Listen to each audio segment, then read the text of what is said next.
তিনার দরবারের লোকেরা জিজ্ঞাসা করলো, ইমাম জয়নাল আবদিন আপনি কেন হাসেন না?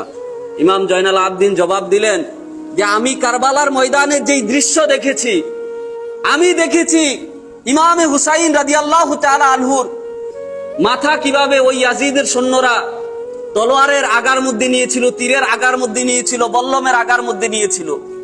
আমি ইমাম জয়নাল আবেদিন ওই দিন কারবালার ময়দানে সাক্ষী হয়ে গিয়েছি। 6 মাসের শিশু আলী আসগর 8 মুহররম কিভাবে আলী আসগরের বুকের ভিতরে তীর ছুঁড়ে মেরেছিল। আমি ইমাম জয়নাল আবেদিন সাক্ষী হয়ে গিয়েছি আলী আকবর যুদ্ধ করতে করতে একটু পানির জন্য তিনি আর যুদ্ধ চালিয়ে যেতে পারতেছে না। নবীর পরিবার কিভাবে তার ক্ষত বিক্ষত দেহখানা ওই কারবালার ময়দানে পড়েছিল। তিনি তার জিন্দেগির মধ্যে হাসি দেয় নাই। তিনি বলেন, কারবালার ময়দানে আমি যেই দৃশ্য দেখেছি, তোমরা যদি সেই দৃশ্যের সাক্ষী হতা, তোমরা তো দুনিয়ার মধ্যে জীবন যাপন করাই ভুলে যেতে। আমার চোখের সামনে কোন নারী তাদের কাছ থেকে রেহাই পায় নাই, 6 মাসের বাচ্চাটাও রেহাই পায় নাই, আমার ভাই কাসেম রেহাই পায় নাই, আলী আকবর রেহাই পায় নাই, আলী আসগর রেহাই পায় নাই, 72 জনের কাফেলা একমাত্র আমি বেঁচে গিয়ে